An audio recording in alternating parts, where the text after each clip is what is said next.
Now, guys, we're in downtown Irbid. We're in the north. We're in the north of Jordan. So that was my first experience at a mosque.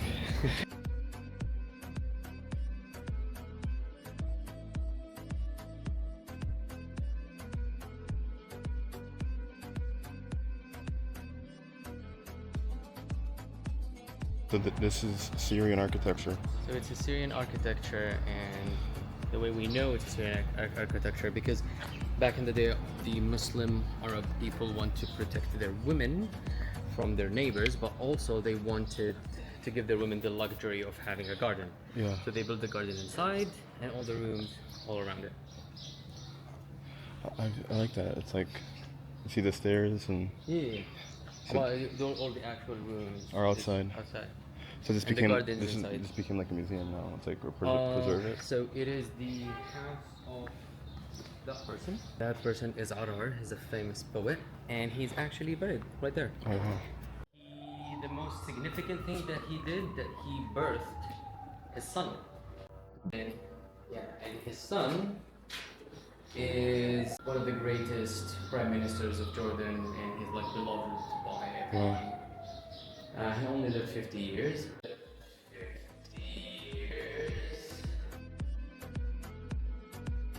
This is what? This is the most important item in the whole museum. It will have on the top the era from that like stuff. Yeah? And the thing is that wherever you are in a museum, you should keep note of like the dates. And all museums in Jordan are historical archaeological museums. They're all built in the same way, that this is from this year, this is from that year, and they go through the timeline of how things started. So this is cool because this used to like hold water. They would have a stick inside, and they put it on the back. The old Egyptians had a fossil of I don't know, like the scrab, the beetle, The scarab. scarab, yeah. So they had the fossil, and to them they thought it was holy. So they started use it as a sigil, as like a stamp, right? And they start creating their own sigils and seals, Like stamps. yeah, and stamps, and the word for ring in Arabic, it's khatam. Khatam. With a kha. Khatam. KH. Khatam. Khatam. Exactly. And the word for stamp is khatam. Khatam. So the word for khatam in English, in Arabic, is the stamper. The stamper. The tool that you use to stamp. Because they used to put this stone or whatever on a ring, and they stamp it. With the ring. With the ring. And the ring we call the stamper. Exactly. And English used another word to describe the thing, its shape, so you call it a ring. Yeah. We have that in Arabic, it's halaq, Halak. and it's for earrings. Yeah, so my grandma had one of these, and it's really good because whenever you put water in, any dirt or gum or whatever will stick to the sides, and all the hard stuff will go down, and it will again preserve the cool, and most importantly, it's made from minerals that will seep into the water, making the water more nutritious. Yeah. Best way to preserve water. Old shackles. Shackles. And I think just like having these is enough punishment. Because they were actually like hammered in. So like two very strong men would like tie them out, put the guy's hand in, and the guy would hammer While it holding shut. Yeah. You can see it's like forged kind of together. Yeah, it's like basically forged. These are cool because they're made with different types of metal. This metal, when I think it got iron in it for like 20%, and when it oxidizes, it hardens. Right? So the more you use it, the harder it gets. Yeah. And that's why this did not rotten and this did.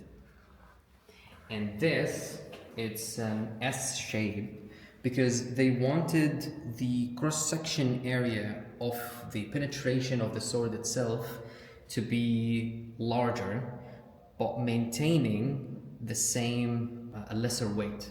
So just imagine this entering a piece of paper here. So it will like cut the piece of paper here, but then this part will come and the wound will be bigger. So imagine this like going through a wall and coming out. The line that it will leave, it will be a long line rather than the width of the blade itself. That's why it's that shape. Like jagged. Yeah. Makes more damage. Makes a bigger cut, bigger slice. These are coins. Very old, very awesome coins. And this is an actual Templar medallion. Templar? Yeah. So if you're an Assassin's Creed fan, this is like worth a lot of money for Assassin's Creed fans. Actual Templar medallion. Wow. From actual warriors, you know? Yeah. Yeah, the glass stuff. These, when you go to Petra, you'll see like Bedouins have like long fingernails, and they just like make them pointy back then. This is what? This is the most important item in the whole museum. So this is Taiki. Today we're gonna go to Abay and we're gonna see the body of Taiki, hopefully. And Taiki is very important for every Greco-Roman city that they built. For the archaeologists, when they find Taiki, to them as if they found a blueprint, because the walls around Taiki's head, or like the crown around Taiki's head, represent the walls of the city. So if we go there and you see another statue for Taiki, so this statue have different walls because it was built in a different city. So this one from Amman and that one from a place, and they both different cities, different walls, different crowns. Different crowns. Guardian of Amman City.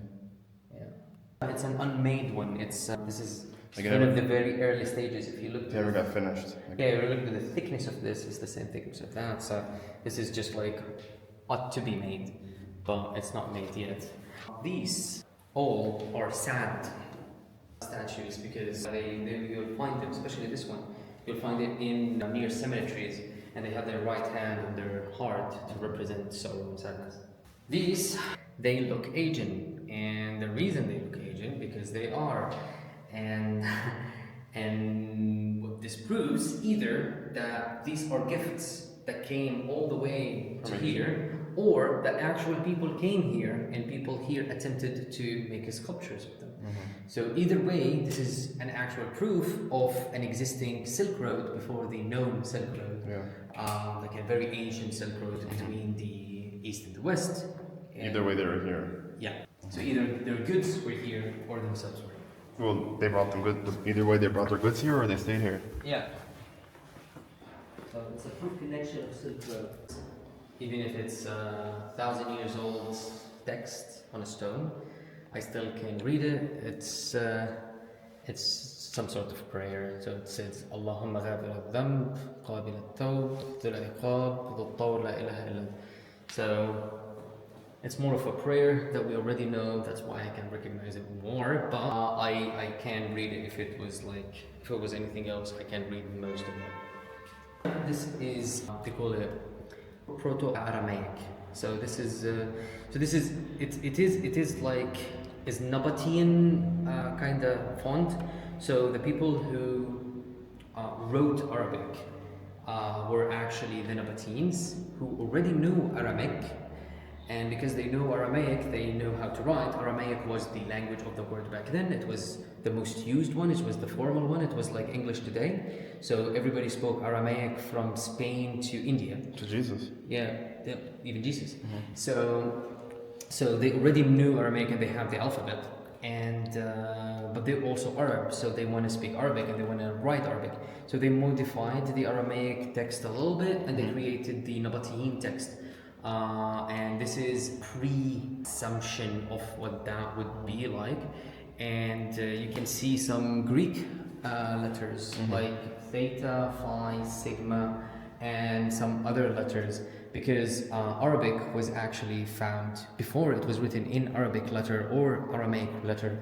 It was written in Greek, Greco-Latin, Hebrew, Aramaic, Syrianic, Phoenician. All these alphabets used to write Arabic, but the Arabs themselves did not write Arabic with Arabic letters until like 200 years before Islam, which is 1,600 years ago. Yeah. Like there is no Arabic text that 1,700 years ago. Before. No, they did not exist. It would existed with other alphabets, but not Arabic. And this is like an attempt of that. It's the actual all beautiful Arabic, very strong letters came later on than the first attempt of writing Arabic. And you can see there's no dots. The most used to be without any dots. No hamza. nothing. No hamza. And you can see, like, the more we go in, the less humanoid features the art and the stuff will be, and it will be more of plants, or what you can see here, it's more of like plants or hexagonal shapes or like geometrical shapes, rather than it being Humanoid. yeah.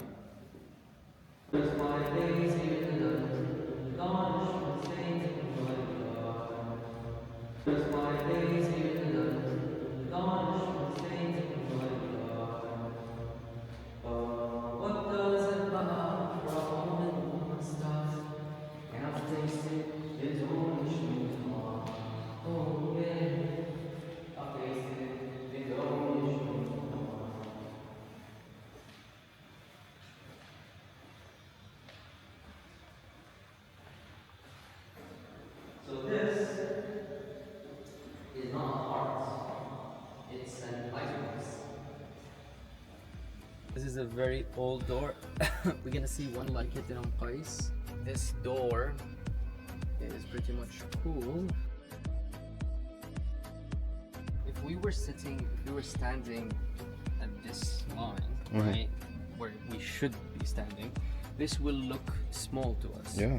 And you need like to lean in, which is the point, because they wanted you to lean in so you will pay respect, because this used to be like the door for a cemetery. I'm about to say, it looks like for a tomb. Yeah.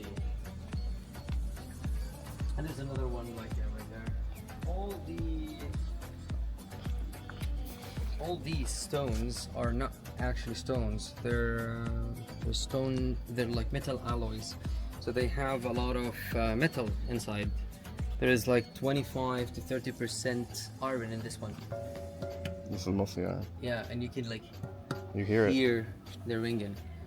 So that's why it's like maintained Metal, it's not even all rotten. this time. Yeah.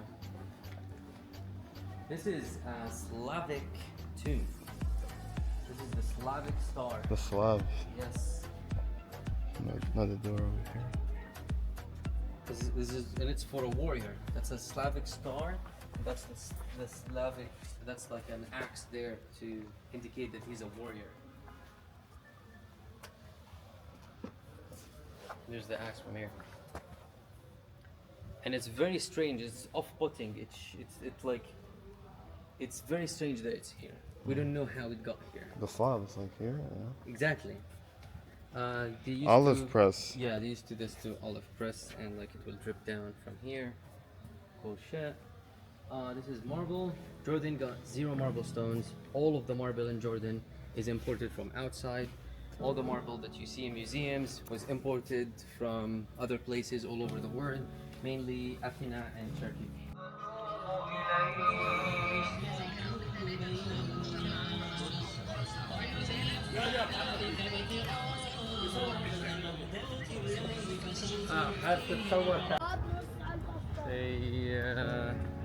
They're just wondering about the camera. It looks weird. They never seen one like it. Like that, yeah. I told them like it's a toy. I didn't want to say it's like $1,000 camera. It's not, but I don't want to put the value on the camera. Be careful. what happened? Just be careful. It's a really fun.